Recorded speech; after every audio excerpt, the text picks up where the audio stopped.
Hey everybody, and welcome back to another episode of the Cougar-licious Clubhouse, where we feature women who stand in their own power, celebrates the divine diva, and enjoys a little eye candy. And we've got some great eye candy for us today. We've got the fabulous Mr. Doug Price right here in the studio. Yes, we do. And as you know, I am your host, Donna Joy. And yes, the Cougar-licious Clubhouse. It's where over 40 is fabulous and the diva never sleeps. Take it away. Cougar-licious, in my power I rise with every step I take. I light up the skies, celebrating me. I'm a star shining bright, enjoying all the eye candy under the moonlight. Oh, Cougar-licious, watch me take my stand, grooving to the beat. Come and take my hand. That's right. This is the Cougar-licious Clubhouse, and welcome back, everybody. I can't wait to get started with this show. We're going to have so much fun. Yes, we are. First of all, though, I'd like to thank our sponsors for the show.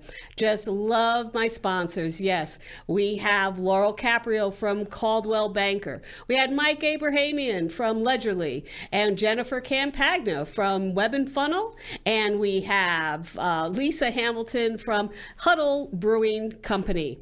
Also, we have Linder Health Skincare. Linder Health. Health care for your skin. Just remember, I've been using it for years and I just love it. And if you go on to linderhealth.com/Donna, order some product, they'll send you a free gift, just like telling them Donna sent you. So fabulous. And of course, I want to thank you, our viewers who come back every week and who've been enjoying our episodes, and especially our subscribers. Remember, just hit that little subscribe button.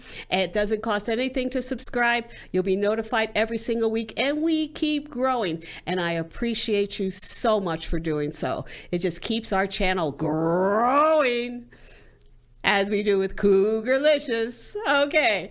Thank you. And now I'd like to present our guest, Mr. Doug Price in the building. Yeah. Well, I was getting old just sitting here waiting for you to finish up what you was going to say. You know what I mean? We got to take care of business. You know that, Doug. I know how that is. Go, bang it in anyhow. Oh, I wanted to show you something before we got started. Sure. Here, all right? Okay. No problem. Because, I like to do things that are innovative. I know a lot of the shows go around. I know all the people you probably know. And I know a lot of them are dead. You probably know those too. I've been to so many memorials lately. I'm going. You were talking about the 70s, so yeah. I like a man who remembers the 70s. Were you here in the 70s? I was not in Vegas in the 70s, but I would come and visit in the 70s. Yeah. Yes, I did too. The first time I came here, I had a Datsun B210, the ugliest car ever made. It was lime green, kind of like a green screen, right? If it came in here, you'd lose it. Well, anyway, that car cost me $7 to drive in from San Francisco, and I would go to the buffet right at the Circus for $2.45. That's right. It was a great deal. The best deal they had, in the 70s was the Palace Station. You could get a breakfast for 49 cents. 49 cents. Yeah, that was 2 eggs, bacon, and wheat toast. I had wheat toast. So I ordered 3 breakfasts. I'd never order milk or coffee because that'd screw up the deal. That was like $3 for that. You could have 4 breakfasts for that amount. That's right. Yeah. For that for. Boy, those were really incredible days. Now, were you coming into Vegas to be an entertainer, or just for the entertainment itself? It was really kind of a crazy thing how I wound up here. I really didn't want to be here. I was doing very good. I opened for many stars. Well, I can't even list them. I understand. Willie Nelson, Kenny Rogers, Mel Tillis, Charlie Rick. Charlie Rich. Charlie Pride. Yeah, there you go. And you've also been noticed, we're honored with the California Country Music Association. There was a right? there was a music association back there that was dealing all over California. They were looking for all the talents and everything. And when was this? Well, it was actually held in San Francisco, but originally it was put together by a couple that was more elderly, and they were always in country music and wanted to do something for the industry. So they created the California Country Music Association. I used to drive a Rolls Royce with a couple of the other guys, and we would bring in Ray Price, we were Mickey Gilley, we would bring in all these people in the Rolls, and I opened for them. And so I even took Buck Owens on stage at one of the theme parks out there on my chopper. Wow! Yeah, wow. That was fun. Oh, the crowd went wild. They thought that was. I had it backstage. Hey, you want to go on? I think yeah, sure. Why not? Those were the days. Those right? were the days. You try to pull that off now, you get in trouble. But all in all, those were my heydays. I call them heydays, and I knew one day I would be old. Well, and you were enjoying your life when it was the time to. At that stage in your life, that's what you did. Yeah, Yeah, I got a saying for that, and I kind of live by this. I did in my life what everybody lives all their life to do. Life was a party. I didn't overdrug. I didn't overdo this or that. It was in moderation, I had a lot of friends very early on that were alcoholics. I started when I was 19 years old, and I happened to be up in Canada, and I got drafted, had to come back and go on the war. But nevertheless, the guy that was leading the band, I didn't even know what alcohol was. I grew up in a church school. And then I Now, went was that on, in California? Yeah, that was in California. It was up along the Russian River. Really nice. Had Oh, some really? good That's girlfriends down there, beautiful too. up there. they were Yeah, all right, that's in the Napa Valley area. Yeah, baby, want Yeah. to meet me down by the river. Well, anyway, I wound up playing drums in a little town, and some guy said, "Hey, yeah, you play drums pretty good." See, I was at San Francisco Symphony when I was 19 years old, playing as a concert snare drummer, but I didn't like doing that kind of stuff. You know what I mean? I want to play country music. That's what my grandma listened to. That's what's on the radio. And it was simple. So I took off for Alaska. And that's where it all started. Country music in Alaska. Yeah, I was a drummer. Wow. for many, many years. That's because of Somehow my I training. don't equate the two. I don't equate Alaska and country music for some reason. Were they big into country music Well, up there's there? a lot of ooh, Yeah. up there, No, there was a lot of things going on back then. I wore a sidearm, got on the airplane with a sidearm. Whoa. It was a whole different ball game Mm-hmm. back then. But we had a lot of fun. I eventually went through the service, came out of the service, and then I began to see that as a drummer, I couldn't get out there. I was always a side guy. I was Right. always in the back. I was always that. And I'm the kind of guy, if you can't tell, that likes to be out front. And so I said, what am I going to do? Well, Jeff Young was the guy that had the band, and we went to, I moved to Nashville, and we went down to Showbud. It was across the street from Ernest Tubb Record Shop. Played there, too. And the Grand Ole Opry. Matter of fact, that fiddle you're going to talk about in a little bit, I told you I was going to jump all over the place. That's fine. It was the first one on the Grand Ole Opry of an electric fiddle. Okay, that's what's kind of unique about it. But he said, I'm going to hire a piano player. And I said, well, no, don't hire a piano player. I play piano. He says, no, you don't. No, I said, well, I do. I can. And so he said, okay. So I went down and bought me a electric Farfisa. That's what they called them back then. And I learned to play the songs that we played. And I went to work as a pianist, and we hired a drummer. Played the piano every. And you put the drummer in the back where they belong, right? Yeah, old Gil there. I remember Gil. He got a boil on his butt one time. Gil had this, and he couldn't sit down. He had to stand up and play drums. Oh, no. Yeah, it's kind of bad. You know what I'm saying? So from that point on, it began to grow into. I thought, well, in order to financially be able to grow in the business, I'm going to have to run my own show. So I developed a band, and we won all those awards. And the reason we won the awards is we didn't do things like everybody else. I'm going to tell you, every time you go into a show, it's the same things. great people performing, but they're doing the same thing. They're doing somebody else's stuff. They're doing it the way it was done, and it's this way, blah, blah, blah. And Right. You want to break the mold. You want to break out and do something. I got to tell you, I am not in a mold. I didn't really get into a lot of lounges working. I was here for 20 years, very scarce on the scene because they wanted a box.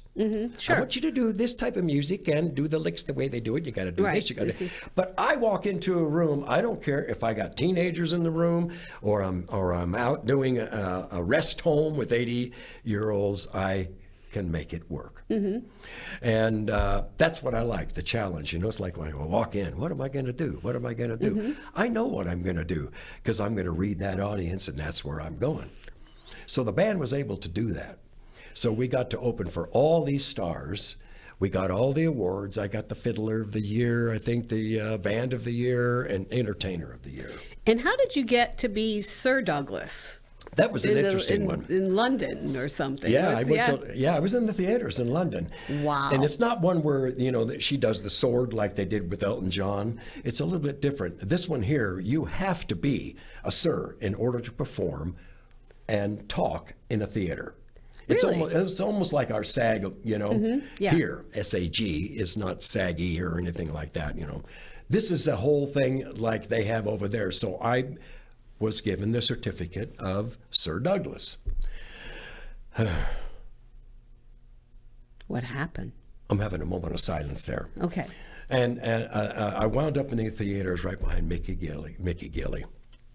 What's that little guy, that little short guy, Mickey Rooney? Mickey Rooney. Yeah, another Mickey in my life, you know, Mickey Mouse. But anyway, Mickey Rooney, and we went in the show with that. We did a big show, came out of Branson.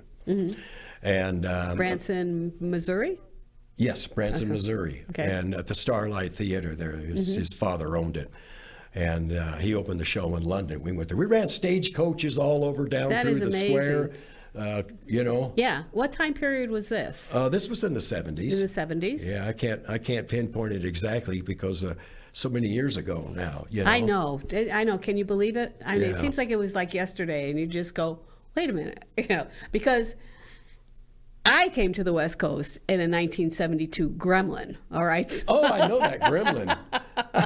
Yellow Gremlin. Yeah. They had So that you little had the flat dots back window that opened, huh? Exactly. Yeah. Exactly. So I'm right with you there. I'm right with you. That kind of traveling. But I think that is what is so exciting about that time period is that people just followed their path.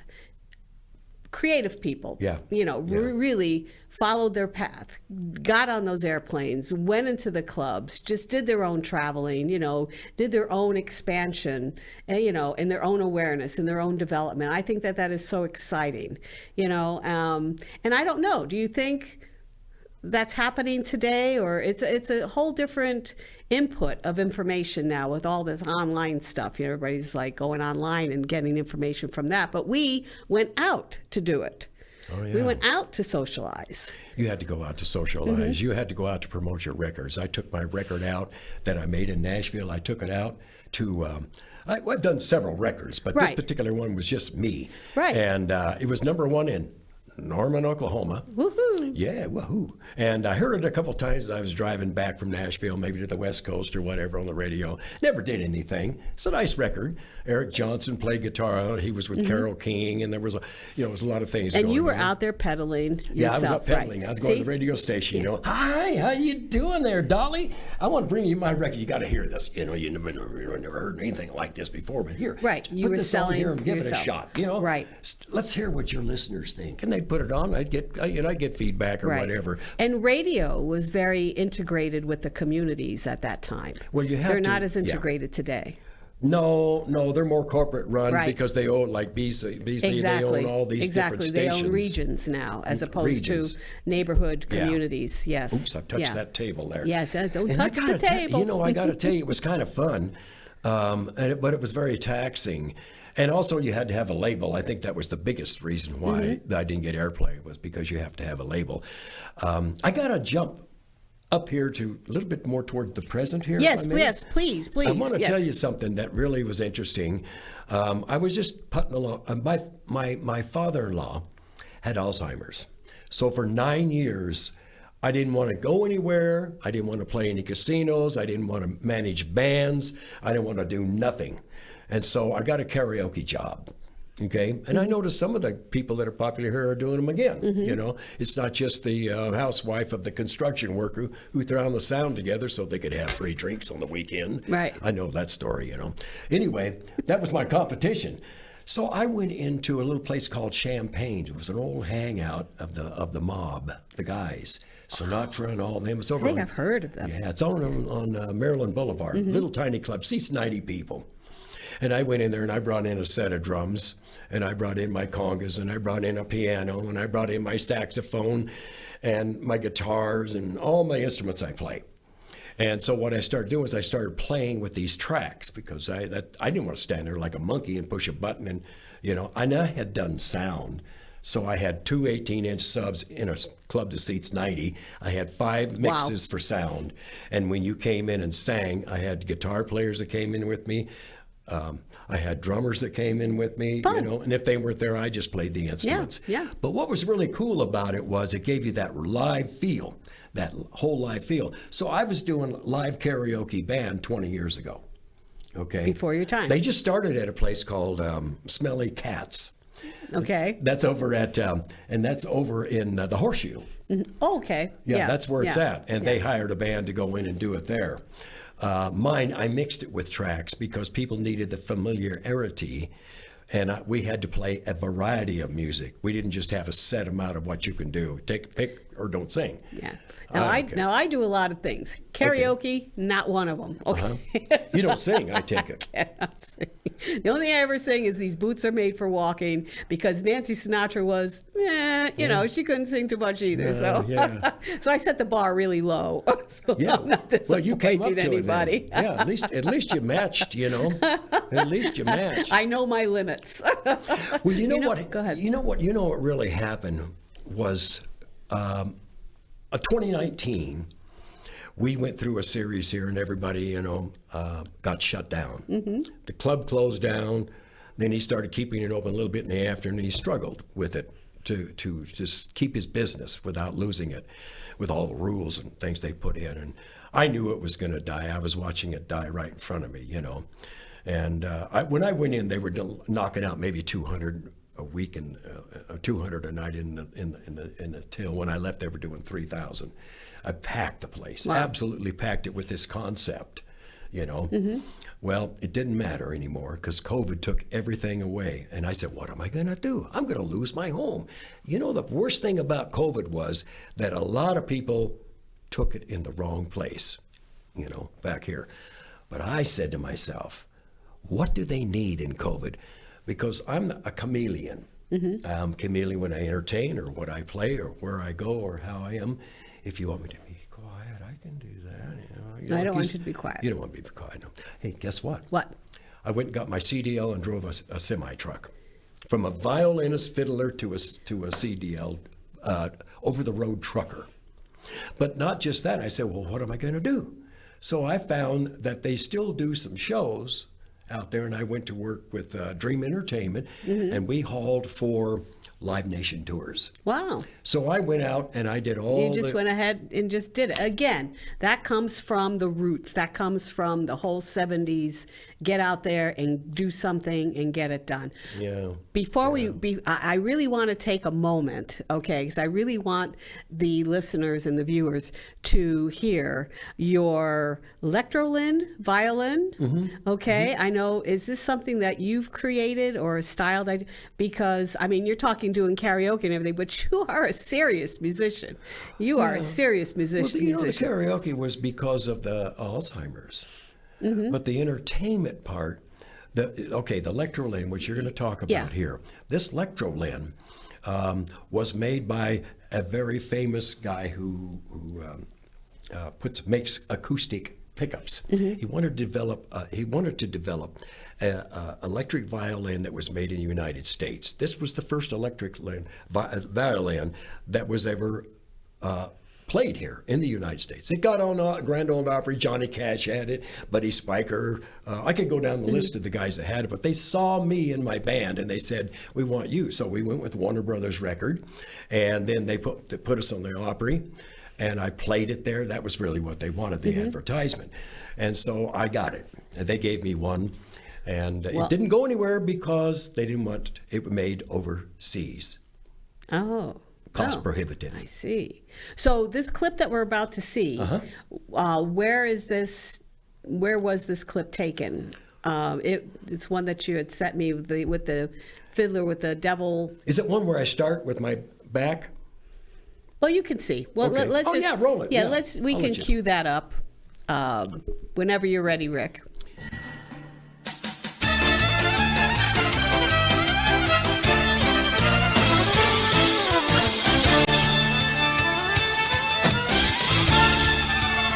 The devil went down to Georgia. He was looking for a soul to steal. He was in a fine, he was way behind, willing to make a deal. When he came across this young man's song on the fiddle and playing it hot, the devil jumped up off his seat, reached up and said, "Boy, let me tell you what. Guess you didn't know it, but I'm a fiddle player too. And if you care to take a dare, I'll make a bet with you. You play pretty good fiddle, boy, but give the devil his due. I'll bet a fiddle of gold against your soul. Think I'm better than you. Fortune, my name's Johnny, and it might be a sin. I'll take that bet you're gonna regret, 'cause I'm the best there's ever been." Johnny, rise up your bow and play your fiddle hard. Don't go loose in Georgia and the fiddle feels hard. If you win, you'll get the shiny fiddle made go. But if you lose, the devil will get your soul.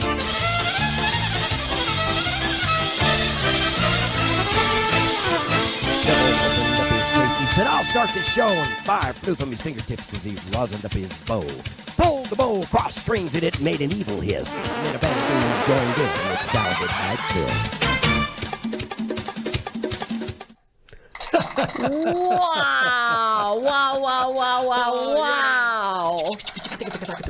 Unbelievable. Do you realize that that is the first rap song to come out in country music? Is that right? Well, listen it to sounds like a it Watch sounds this here. like Let me a- give you a sample, all right? All right. Devil went down to Georgia. He was looking for a soul to steal, right? Look at mine. Too legit to quit. Sweat running all over your chest. I don't quit, no. I just press harder than before, because I'm going for the dreams that I have in store in my mind. Yeah, know that I'm making. Got to get mine. Nobody's taking it away, because the devil went down to Georgia. You see what I'm saying? How they Yes, fit? yes. It's the same rhythm, same people can say, syncopations. I know. Yes, yes. I know. I used to pull that off in some of my shows. I'd be doing all of a sudden, bam, bam, bam, bam, bam. And then all of a sudden you go right into it. So now, where was that produced? What was that a clip from? Do you remember? Oh, Was yeah. that from do you remember? Boy, do you I remember. Boy, do I remember that. You're not going to believe this. And I started having, everybody wanted electronic media. What do they call that? Something. E-kit. Yeah, okay. They wanted those e-kits. And I was going out, this guy wanted 1,000, and this guy wanted 2,000. So I went and bought all the cameras. I was telling the cameraman back there, I got 3 of these sitting, 4 of them at home now. And so I shot that in my bedroom. That clip that we just That saw? clip you just saw, I shot it in the bedroom by Oh, my myself. God. I wrote the track, I did the music, I did everything, Oh and my did God. the video. I and thought did you the were like in a editing. concert hall. Yeah, thank you. Yes, That's what absolutely. It never got me a job, but it was a great video. It's just phenomenal. It's just phenomenal work. I mean, and I used to love that song. I used to, when I was a kid, I just absolutely used to love it. And I just think the violin is so intricate. I mean, what you're doing there is just, it just blows my mind. Well, what is this picture here that you have? What you do is you play fast, and that way if you hit a wrong note, Nobody knows. Nobody knows. Yeah. You're already by it. This picture, because I like to be innovative, is I wanted to show you this picture because this particular picture is what I did years ago, and I want to do it again this year, but I haven't found an agent that will even. I'm not going to go that way. Okay. Oh, let's not go that way. We Let's won't go this go way. that way. Let's just tell me An this agent fucking should look at this because this could get a lot of private parties here. I'm going to set this real still. Oh, go right up here. Where is it? Here. Is it over here? There it is, right there. Okay. Anyway, it's the Jammin' Santas. Oh, there you go. There it is, Okay, the I can Jammin' see that. Santas. Yes. Look at that. Yes. Yeah. And Danny Vincent, the guitar player, played with everybody under the sun. The Johnny Jammin' Winter. Santas? Yeah, that's called the Jammin' Santas. I'm Sammy Claw. Sammy Claw. I Yeah, love it. I'm Sammy I love Claw. it. This is Don Colleen. Oh, yeah. Off the table. I'm sorry. Okay. Yeah, I know, stepping on But- the table. I feel like a judge when I do that. But this is That's Don Colleen. Okay. She no longer sings. I think she's getting close to 80 now. What a golden voice she had. She sang all the lounges here back in the 70s and stuff, 60s and 70s. And Tim was from Ohio. He was in the jazz thing. We were all great musicians. We had a good time. Well, that's one thing I love about Las Vegas. I mean, I just absolutely am thrilled to be here. There's so many talented individuals You meet and them too, musicians. don't you? Yes, absolutely, I do. And it's because I just moved to this town about 8 years ago, set up residency here. And it's just been fabulous doing, where are you performing? Are you performing now? Do you perform regularly, or are you just basically shows around town that you set up? Recently, I haven't done a lot of shows. I've done one. And the production was horrendous. I had to do the back video. I had to get the sound together. I had to do this, had to do that, get the talent, get the band, and I had Jeff. I don't know if he's been on your show yet from the Commodores. No. Yeah, you should interview him. He's got I've had Wesley Stevens. From the Commodores. Yeah, Wesley's been here a while, and he just came back. He was from Jamaica, and anyway. No, but I tried. Yeah, Jamaica? No, but I tried. Yeah. Anyway. The show was a sellout. Wow. And I put a girl on there, and I'm going to tell you how good she is. Quick, because I have to start closing out the show. Okay. But go ahead. Oh, my God. Yeah, I know. This time is going by so fast. It does, doesn't it? Okay, so what happened is she held him for 2 hours herself with a track doing Whitney Houston. 19 years old. She's absolutely incredible. She was the foundation of the show that I put together. And I would like to do another show, but I'm waiting for a door to open. Well, you just let me know when that happens, and I'll have the both of you on this show, and we'll promote it. Yeah, I cannot believe how fast this time is going by, because I do have some closing housekeeping to do. One of the things that people always ask me, if they want to find out about this show, if they want to find out about events going on, if they want to, just find out about Cougar-licious, where to go. Yeah. And it's just go to the website. It's Cougarlicious.com. That's it right there. And you can sign up for a newsletter. They can get a download of one of my books. They can get access to this program here. They have an events page. And we also have the Cougar-licious online merchandise shop, where we have T-shirts and panties and hats and all kinds of things. And one of the things that I do also want to include is sponsorships. This is our new page for people who want to sponsor the show. And there's four different levels of sponsorships, 3 months, 6 months, 1 year, 2 years. And each one, as it graduates up, it gives you an opportunity to have your logo on the website, have mentions on the show, have interviews, on the show, and all of that. And I'm announcing today the release of our brand new bestseller, the Cougar-licious Panties. Ooh, I like Kiss that. My Assets, okay? Yeah. That's yes. And if the viewers go online, if they go to the and they sign up for the newsletter, they'll get a code for a 25% discount for the Kiss My Assets. It's a new line coming up. Ladies, don't miss it. Like I said, it's always the panties are the big rage. Also, you have our sponsors I'd like to thank. Again, Caldwell Banker, Ledgerly, Web&Funnel, The Huddle Brewing Company, and of course, Linder Health Skincare. There it is. That's right. Doug, I want to thank you so much for coming on the show today. Cheers. Oh my God, it's been absolutely a thrill. We've got to go. And just remember, stay Cougar-licious. Cougar-licious.